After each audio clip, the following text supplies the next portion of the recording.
Test 4. Section 1. You will hear a telephone conversation about opening a bank account. First, you have some time to look at questions 1 to 7.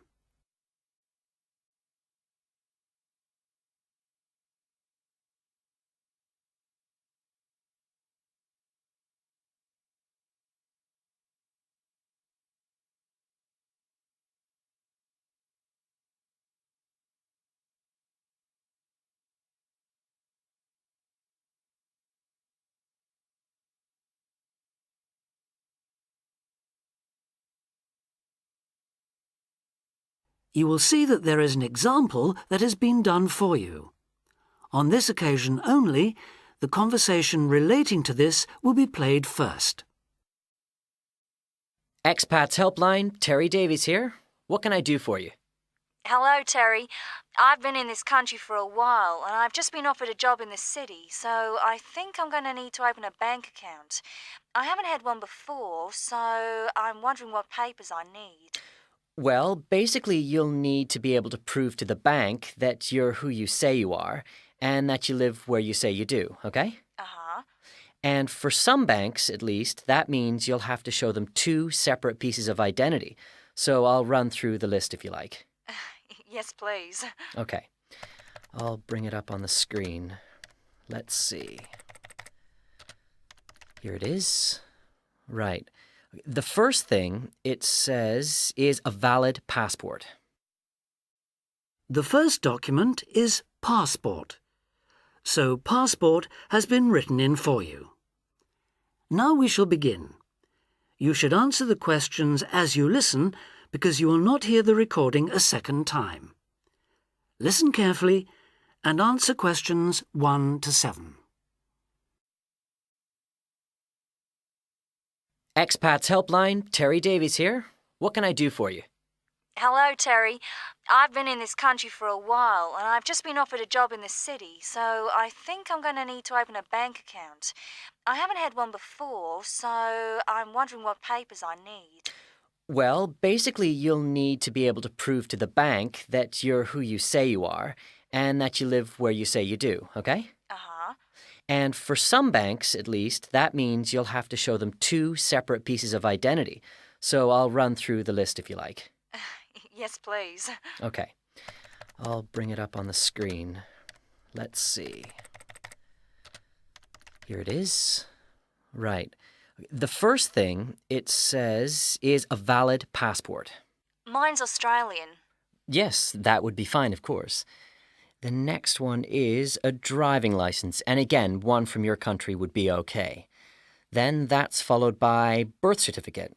Oh, hang on, that's only if you're under 18. Which I'm not. Right, so not that then. But you can also show them a benefit book. For instance, if you're in ill health, or unemployed, or getting income support. Yes, I could bring that. Or a letter from my employer, maybe? Well, that's not actually on the list, so we'll have to assume you can't. Okay. And to prove where I live? Again, there are several possible things listed here.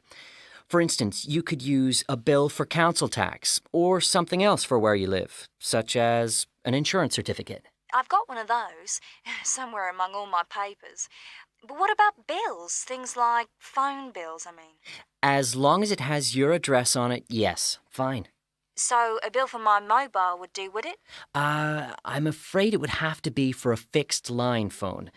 You could use other types of household bill, though, as long as you get them through the post. How about an electricity bill? That'll say where I live, won't it?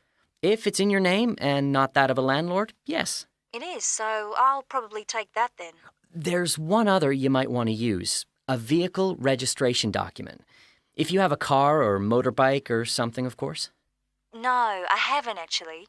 Now, I believe there's a bank actually inside the commercial centre, and I might open an account there, seeing as how that's where I'll be every day. Yeah, that would seem to make sense. I know people who bank there. I actually read about it in a city guide. My cousin picked it up when he was here a couple of years ago, and I made a few notes. Do you mind if I run through them with you now, just to make sure the details haven't changed? Fine, go ahead. Okay, first question. It's still a branch of the popular bank, is it? The one with links to Australian banks? No, it's actually been taken over by another big banking group, the Savings Bank.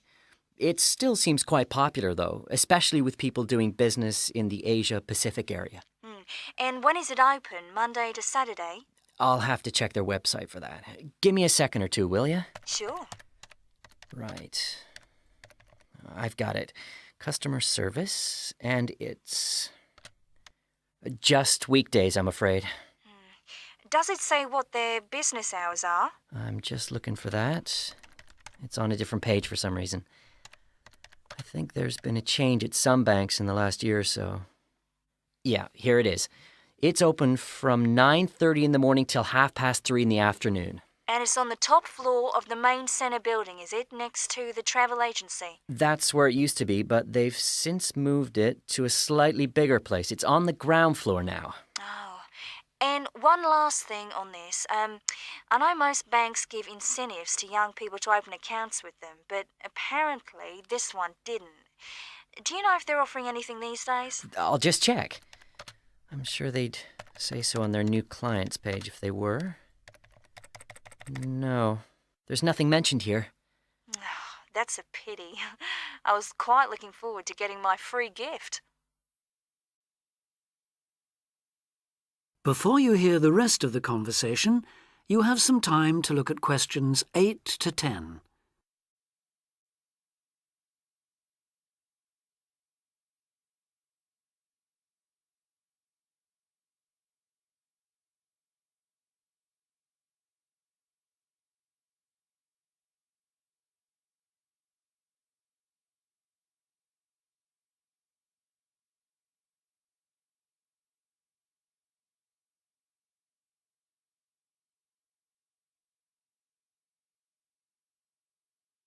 Now listen and answer questions 8 to 10.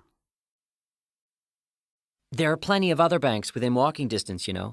It may be worth shopping around to see what they've got to offer. Longer opening hours, including Saturdays, perhaps less crowded. Can you tell me how to get to a couple of them? I know where the commercial centre is, so that's probably my best starting place. Sure. For the Royal Bank, you need to turn left when you leave the centre, go along Market Street past the post office, and turn left up Bridge Street past the Shaw Theatre. Then you take the first right. You'll see an internet cafe on the other side, and the Royal is just a bit further along on the right, directly opposite the Park Hotel. Okay, I've got that. What about the Northern Bank? For that one, you turn right as you come out of the centre and go along Market Street until you come to the junction with West Street. There you turn right again and carry on up as far as the next junction where you take a left. You'll see the bank from there. It's the third building on the right. Fine. And the last one, the National Bank? You can go either way from the centre, really. Up West Street or Bridge Street and then along past City Hall. The bank is on the other side of the road, right next to the tourist office. You can't miss it. Great. Thanks a lot for your help. Anytime. Bye. Bye. That is the end of section 1. Test 4, section 2. You will hear an extract from a talk about employment interviews. First, you have some time to look at questions 11 to 14.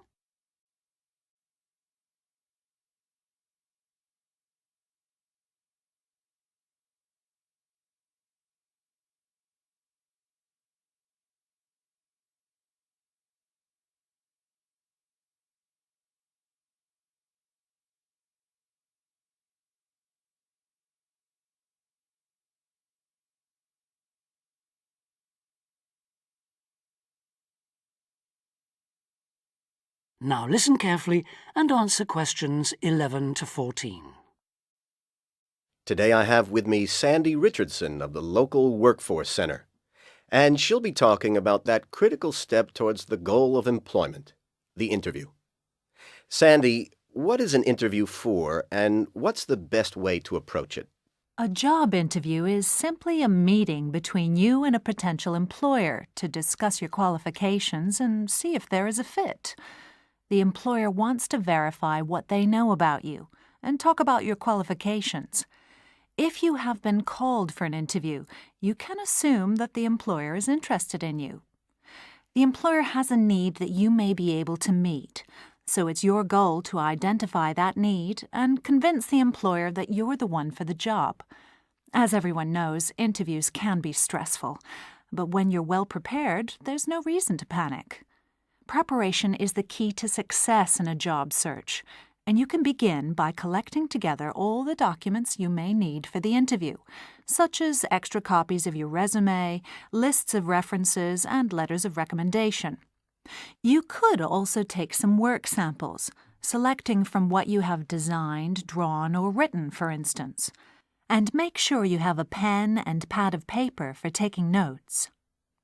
The next step is to find out about the post.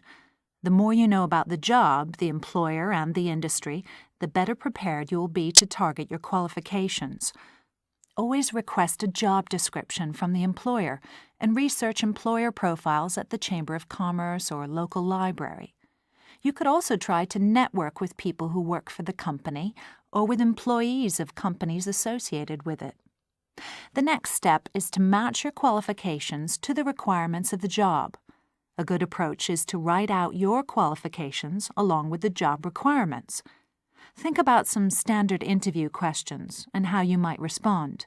Most questions are designed to find out more about you, your qualifications, or to test your reactions in a given situation. If you don't have any experience or skills in a required area, think about how you might compensate for those deficiencies. Before you hear the rest of the talk, you have some time to look at questions 15 to 20.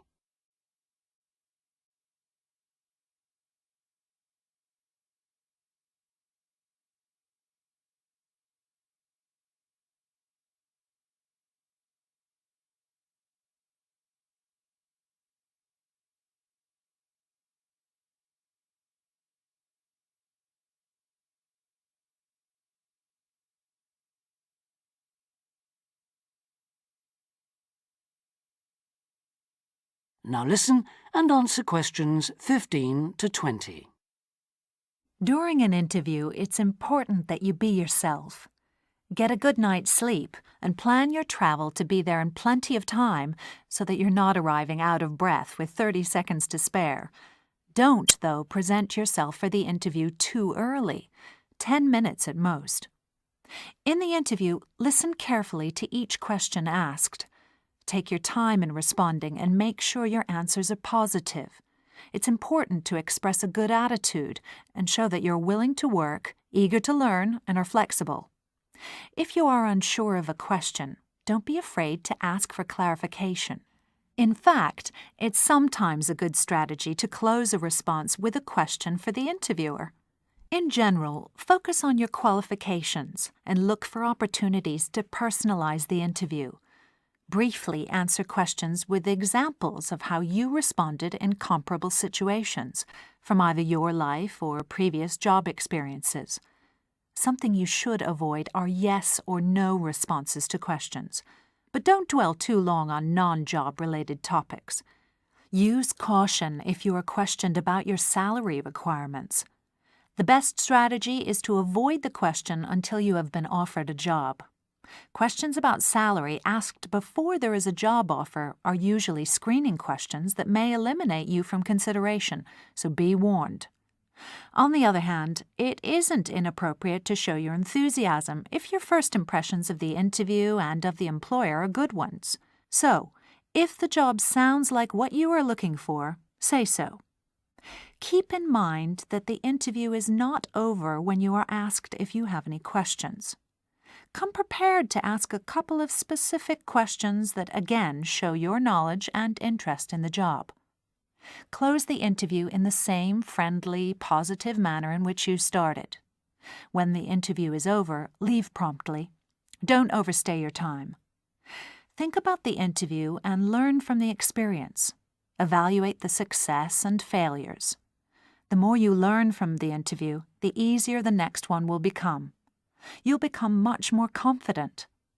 To close, here are a few more tips. First, maintain good eye contact throughout the interview and be aware of nonverbal body language. Second, dress a step above what you would wear on the job. Go to the hairdressers, have a shave, etc. Remember that your appearance is a key indicator of whether you have the right attitude, so it can pay to give some thought to how you look. And finally, don't be a clock watcher. That is the end of section 2.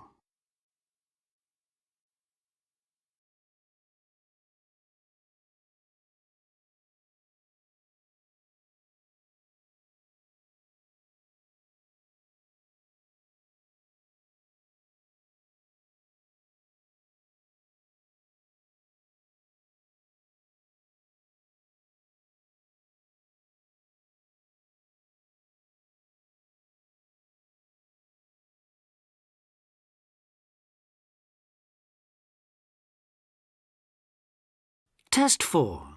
Section 3.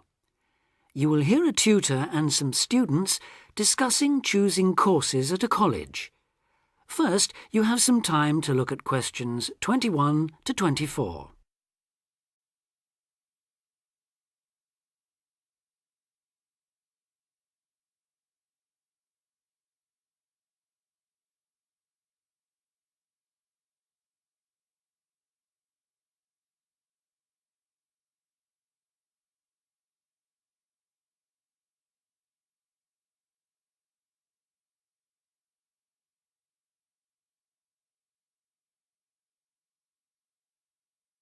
Now listen carefully and answer questions 21 to 24.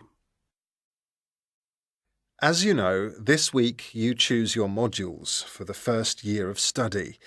So this introductory meeting is aimed at helping you make informed choices.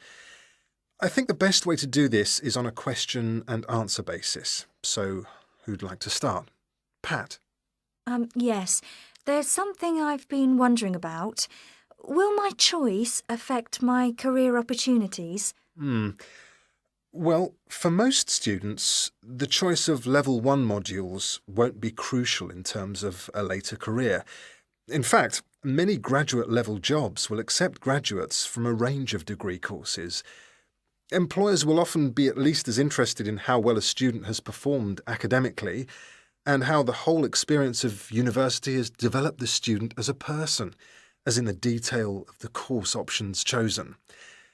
Selecting modules that will interest you and in which you think you will be particularly successful is therefore also likely to make good sense in career terms. On certain degree courses, though, module choice can be important. This applies mainly to vocational courses, where the degree confers an accredited professional training, as well as university education. Usually the modules students are required to take will include all those needed to meet those professional requirements. Your academic department, in this case chemical and process engineering, and the university's career service will be able to advise you, and will be pleased to help you sort out anything you're not certain about. Right.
Before you hear the rest of the discussion, you have some time to look at questions 25 to 30.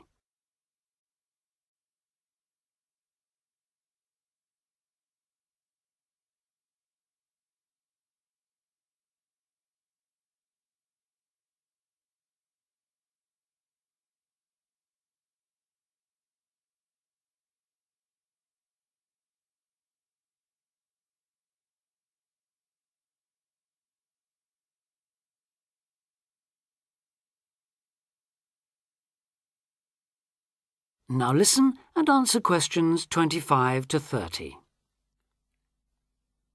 I'd like to ask a few things about the Applied Chemical Engineering module. Fine. What would you like to know? Well, apart from the work on practical engineering, what other topics are covered? Some that might surprise you. One that students always seem to like includes interviewing techniques, presentation skills, and producing written reports. They sound interesting. How are they taught? Through lectures, practical classes, and personal tutorials. Applied chemical engineering lasts all year, of course, so there's plenty of time. And what about assessment? Through project work, usually, or dissertation. Not exams as such. Is that the same for the information technology part of the module? Yes, things like word processing and learning to create spreadsheets are tested in a similar way on this module. That's not the case in some other modules, is it? No, it isn't. Are you thinking of any in particular? Yes, I'm considering doing fluid mechanics. Ah. The work on flow analysis looks interesting, and I like the look of some of the other topics too. So, how is that module tested? That's one of those which still uses written exams. The sit-down, formal type, I'm afraid. Oh, that doesn't matter. I quite like that kind, as it happens. Pat, you've got a question. Yes. I was wondering about Science 1 in chemical engineering. How is that organised? It's a bit different from other modules, isn't it? Yes, it aims to give the necessary basis of physics and biology for those students who haven't studied the relevant subjects at A-level or equivalent. In practice, it means that students who have already studied physics are excused the physics lectures, while those who've done biology are exempt from attending the biology lectures. In the second part of the module, you're assessed on your project work in one of those subjects. And does the teaching approach differ too? Yes, particularly in one respect. You're encouraged to learn by working out the solutions to problems for yourself. I like the sound of that. OK. Anything else? Yes, I believe it's possible to do a modern language as part of the course. Can you tell me a bit about the Spanish 1A module? Certainly. The main emphasis in 1A is on understanding and speaking, but students also learn to carry out some straightforward reading and writing tasks. Basic aspects of grammar are also introduced and practiced. The module comprises 36 hours of class contact, mainly in tutorial groups of 16 to 20, and students are expected to do approximately 64 hours of private study. It sounds interesting. I did some Spanish at the Cervantes Institute last year. Passed an exam, in fact. Ah, I'm afraid that means you can't do 1A. Oh. The regulations say this module may not be taken by students with a qualification in Spanish, though you could do 1B. That is the end of section 3.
Test 4.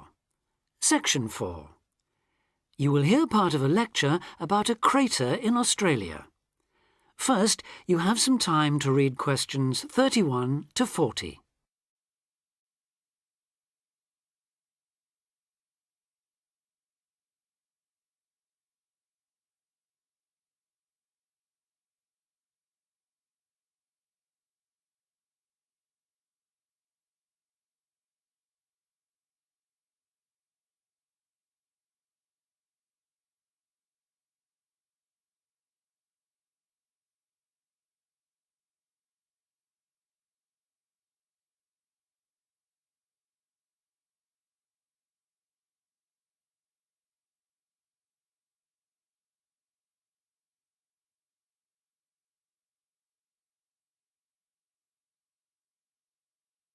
Now listen carefully and answer questions 31 to 40.